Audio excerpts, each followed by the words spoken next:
अकबरुद्दीन ओवैसी के बड़े भाई, आप जानते हैं ना, असदुद्दीन ओवैसी, AIMIM चीफ। मुस्लिम वोटों के सहारे ही वो अपनी पार्टी को हैदराबाद से चार मीनार के दायरे से निकालकर राष्ट्रीय फलक पर पहुंचाना चाहते हैं और इसकी कवायद में वो जुटे हुए हैं दर्शकों। लेकिन आज मैं आपको बताने वाला हूं कि आखिर असदुद्दीन ओवैसी और अकबरुद्दीन ओवैसी क्या करना चाहते हैं, क्योंकि महाराष्ट्र में चुनाव है। लेकिन इनके जहन में क्या चल रहा है? ओवैसी ने 2019 के चुनाव में पहली बार महाराष्ट्र में अपनी किस्मत आजमाई थी। ओवैसी महाराष्ट्र की 2 सीट जीतने में भी कामयाब हो गए थे और एक लोकसभा की सीट भी AIMIM के खाते में चली गई थी। महाराष्ट्र की सियासत में ओवैसी की एंट्री हो गई और सियासत की नई प्रयोगशाला बनाने की कोशिश में असदुद्दीन ओवैसी जुट गए, पीछे नहीं हट रहे हैं दर्शकों। लेकिन आज मैं आपको बताने वाला हूं, चाहे अकबरुद्दीन ओवैसी हो या फिर असदुद्दीन ओवैसी, जो सोचा है उसके लिए तो बढ़ रहे हैं।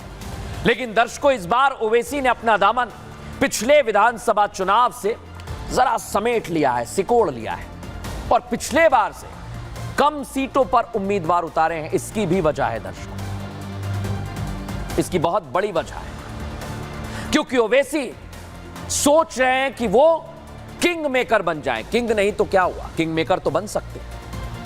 महाराष्ट्र की कुल 288 विधानसभा सीटें हैं दर्शकों और AIMIM इस बार 16 विधानसभा सीटों पर चुनाव लड़ रही है। 12 पर मुस्लिम प्रत्याशी है और 4 पर दलित समुदाय के प्रत्याशी उतारे हैं। इससे आपको अंदाजा लग गया होगा कि इस बार ओवैसी जय भीम और जय मीम नारे वाले अपने एजेंडे के साथ आगे बढ़ रहे हैं और महाराष्ट्र में सियासी धाक जमाना चाहते हैं। हालांकि 16 सीटों पर चुनाव लड़कर ओवैसी खुद तो सत्ता में नहीं आ सकते हैं, फिर कह रहा हूं, लेकिन किंग मेकर बनने की फिराक में है वो।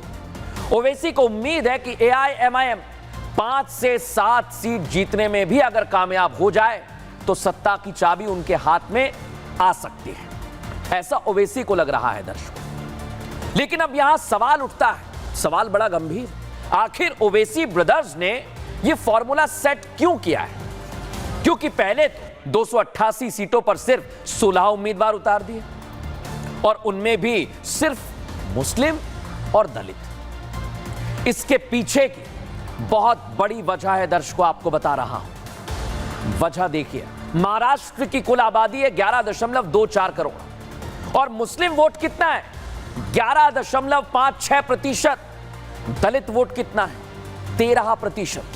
और दोनों को अगर मिला दिया जाए तो कुल हो जाता है 25% वोट, यानी 16 सीटों पर दलित और मुस्लिम का एक मुश्त वोट चाहते हैं AIMIM।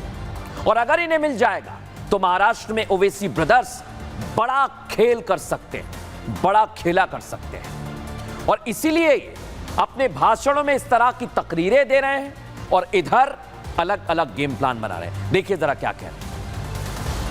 हमारी पार्टी का स्टैंड ये है कि दलित, मराठा और अल्पसंख्यक समाज को एक होना जरूरी है आज के महाराष्ट्र के पॉलिटिकल हालात को देखते हुए।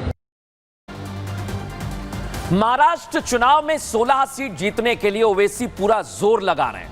मोदी और योगी पर भी हमला कर रहे हैं और इन 16 सीटों में औरंगाबाद सीट बड़ी महत्वपूर्ण है दर्शकों। Sambhajinagar east, Sambhajinagar central seat, ये तो वो सीटें जिन्हें AIMIM 2019 के चुनाव में हार गया था और इन दोनों सीटों पर AIMIM ने अपने प्रत्याशियों को उतार दिया है।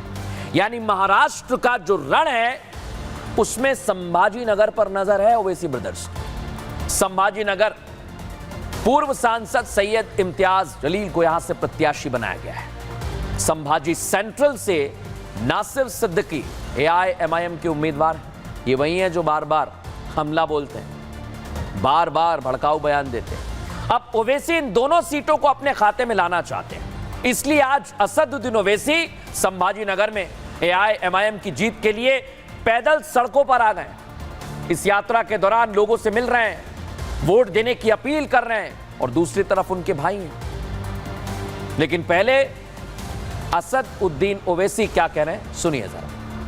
तमाम पार्टी के हमारे मेंबर हमारे प्रेसिडेंट और औरंगाबाद के तमाम जिम्मेदारान इन दोनों विधानसभा के एमआईएम पार्टी के साथ है और खास तौर से हमारी माहौर हमारे इस कैंपेन में हिस्सा है और हमको उम्मीद है कि एक भारी अक्सरियत से इंशाअल्लाह ताला नासिर सिद्दीकी साहब और इम्तियाज जलील साहब नए आमदार बनकर औरंगाबाद शहर की खिदमत करेंगे, यहाँ पर विकास और डेवलपमेंट का काम करवाएं।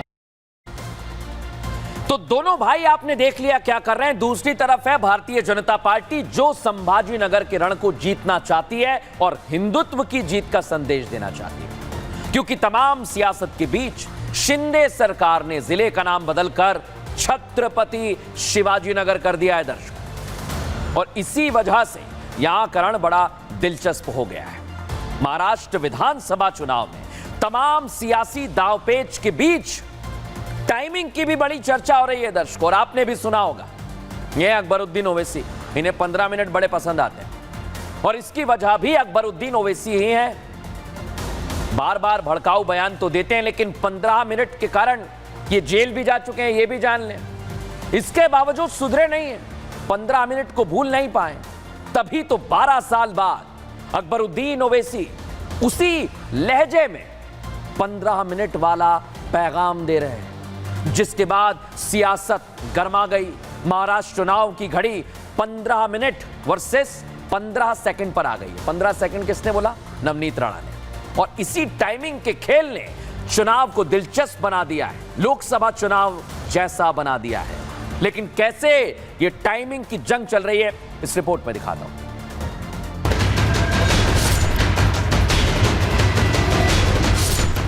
तुम तो हमारे से इतने ज्यादा है, 15 मिनट के लिए पुलिस को हटा लो, बता लेंगे किसमें हिम्मत है, कौन ताकतवर है। तेरी घड़ी में 15 मिनट होंगे, मेरी घड़ी में सिर्फ 15 सेकंड बाकी हैं।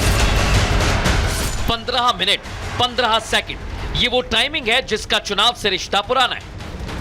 फिर चाहे वो इस बार का लोकसभा चुनाव हो या फिर महाराष्ट्र विधानसभा का चुनाव, टाइमिंग का गेम चुनाव आते ही सियासत को गर्मा देता है।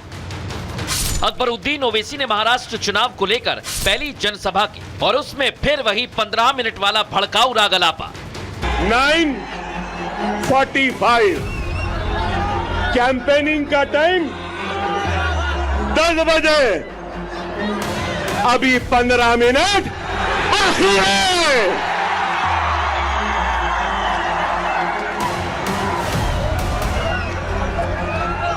अरे भाई 15 मिनट बाकी है, सब्र करिए।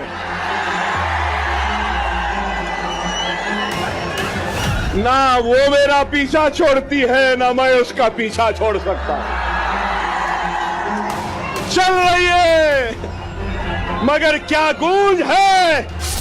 अकबरुद्दीन की जुबान से जैसे ही 15 मिनट वाला जहर निकला, बीजेपी नेता नवनीत राणा ने फिर उसी लहजे में 15 सेकंड वाला पलटवार कर दिया।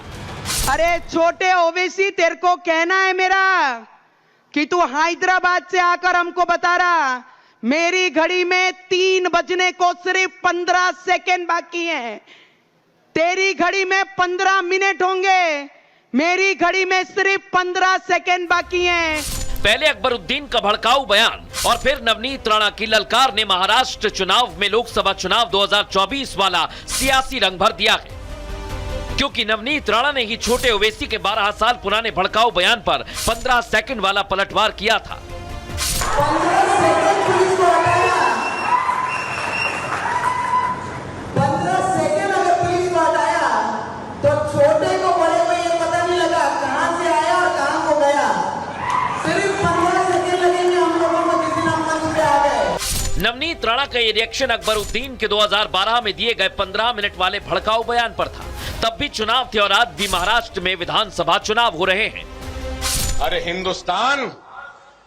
हिंदुस्तान, हम 25 करोड़ है ना, तुम 100 करोड़ है ना, ठीक है। तुम तो हमारे से इतने ज्यादा है, 15 मिनट के लिए पुलिस को हटा लो, बता लेंगे किसमें हिम्मत है, कौन ताकतवर है। अकबरुद्दीन के बड़े भाई असदुद्दीन तो इस बयान पर कुछ नहीं बोले थे, लेकिन उन्होंने नवनीत राणा के बयान पर एक और जहरीला बयान जरूर दे दिया था। अरे छोटे को रोक के रखा हूं, छोटे को बहुत रोक के रखा हूं। अगर जिस दिन मैं छोटे को बोला कि मियां मजा आराम कर तो तुम संभाल लो, फिर तुम संभालो। सियासी पारा बढ़ने लगा था तब ओवैसी के खिलाफ हैदराबाद से चुनाव लड़ रही बीजेपी नेता माधवीलता ने नवनीत राणा के बयान पर सफाई दी थी।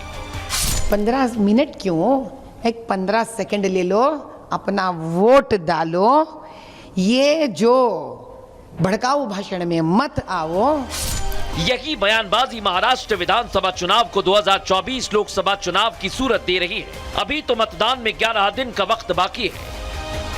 इन 11 दिन में तो ये वक्त ही बताएगा कि सियासत और क्या रंग बदलती है।